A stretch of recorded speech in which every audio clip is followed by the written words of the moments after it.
I really like these small adjustable wrenches.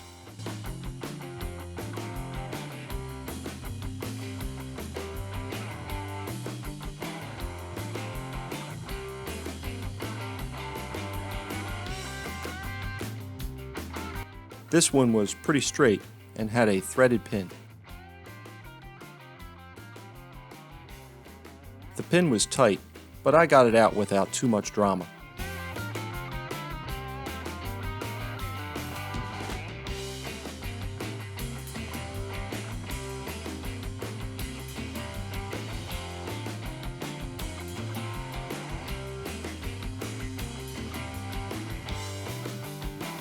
I cleaned the parts with Super Clean.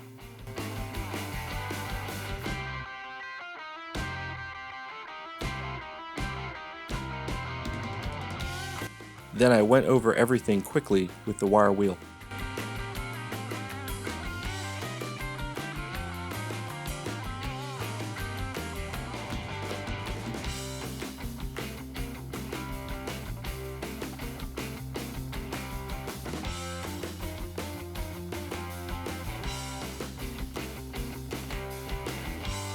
Next up was a soak in the magic juice.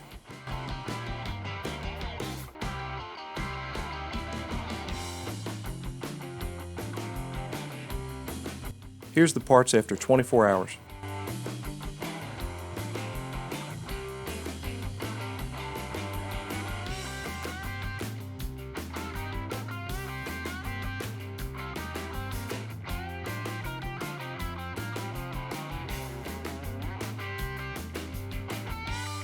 The Evaporust does an especially good job inside parts like this jaw.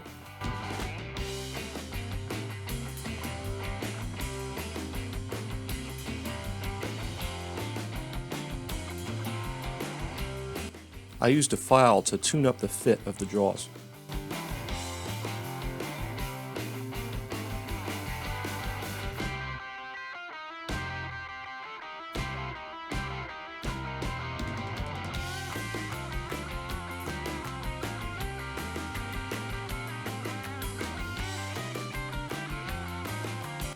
I also cleaned up the head of the pin.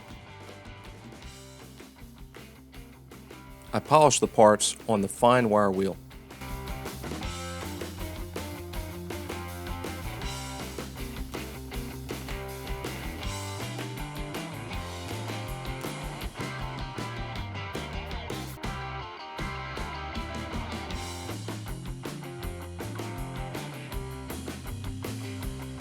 My wire brush with the heat shrink sleeve did a nice job cleaning up around the lettering.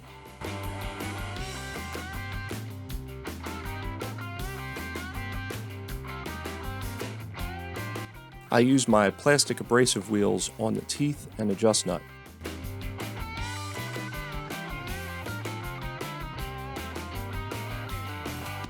They did a decent job, and I didn't get pelted with tiny wires.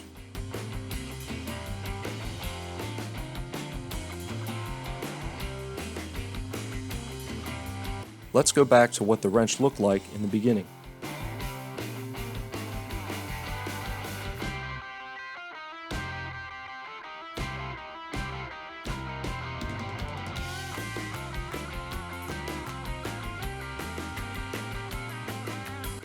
And here it is, waxed and reassembled. I would call this more of a conservation rather than a restoration.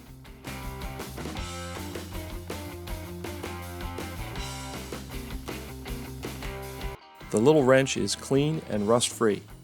The jaws have been tuned up and it operates smoothly.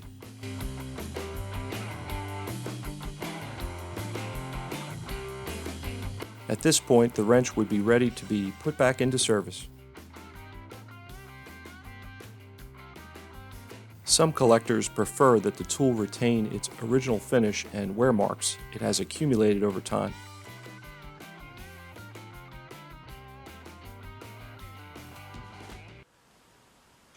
Now, Chuck, I know you like everything polished and shiny, but this wrench, with its battle scars, I think it has some character.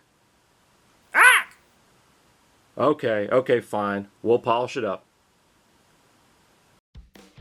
Some of the pitting and scars were pretty deep, so I started with my most aggressive sanding belt. The blue 40 grit Harbor Freight belts remove a lot of material in a hurry.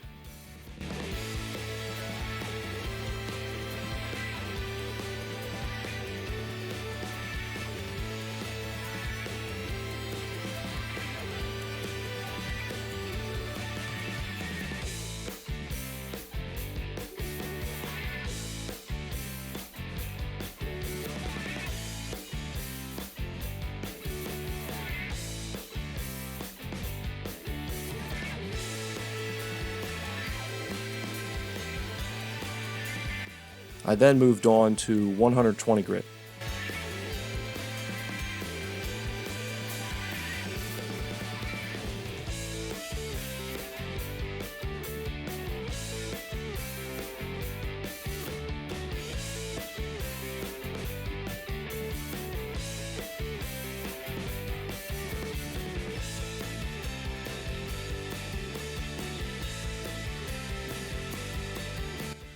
I used the small sanding drums in my Dremel to reach the curved areas.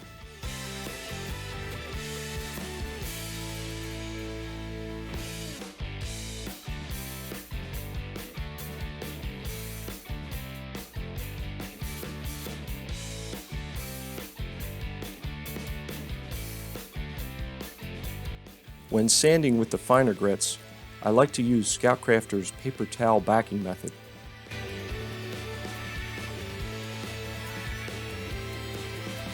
Here's the wrench sanded down to 400 grit.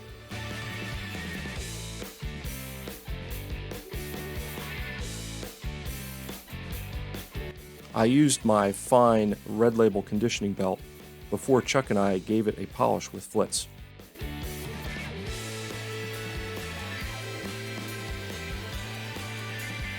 Okay, let's go back to the beginning again.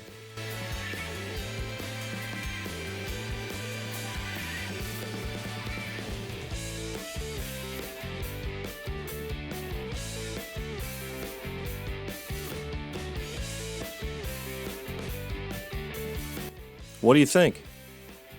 Chuck and I were able to get a nice polished finish. I also experimented with a new translucent coloring technique.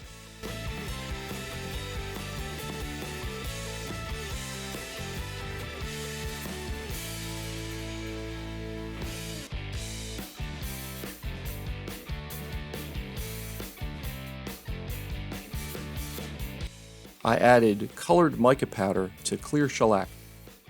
The yellow scoop came with the powder. I mixed 3 small scoops of powder with 6 big scoops of shellac. The mica powder is inexpensive and comes in many colors. The shellac dries quickly, so it's easy to build up coats until the desired look is achieved. I ended up applying 3 coats. I painted the letters with silver enamel. Adding color to the adjust nut makes the wrench look extra fancy. Chuck insisted on posing for a picture with the wrench. I wanted to try one more finishing option on this wrench. I stripped off the shellac and dulled the finish with the medium Red Label conditioning belt.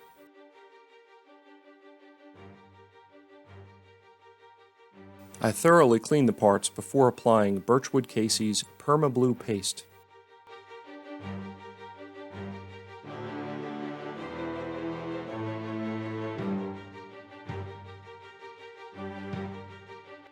I've only used the paste on a couple projects, but I have to say I prefer the liquid version.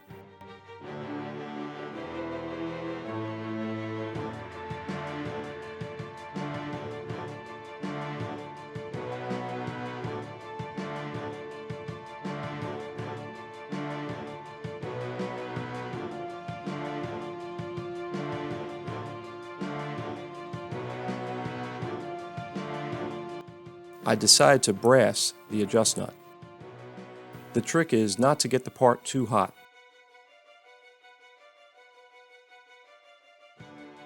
And you need a wood brush with real brass wire. I found this one in the brazing and welding section of Home Depot.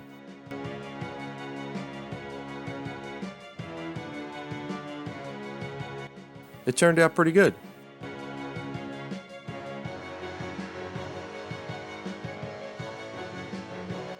Okay, one more time.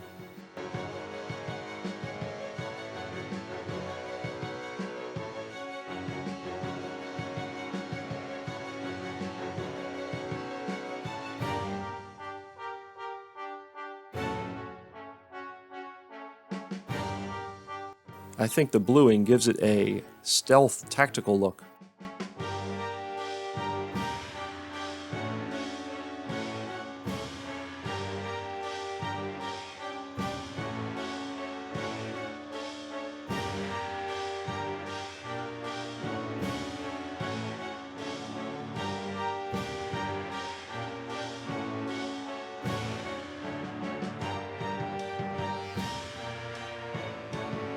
Like something the Caped Crusader would carry on his utility belt.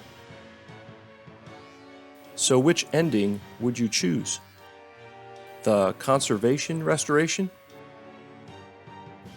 High polish with blue embellishments? Or tactical black with brass adjust nut? Vote for your ending in the comments. I have fun with these choose your own ending projects. I hope you enjoyed the video. Thanks for watching.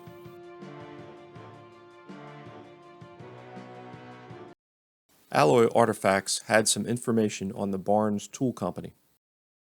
The company was founded by Elbridge Barnes in the 1880s and was in business until the 1940s.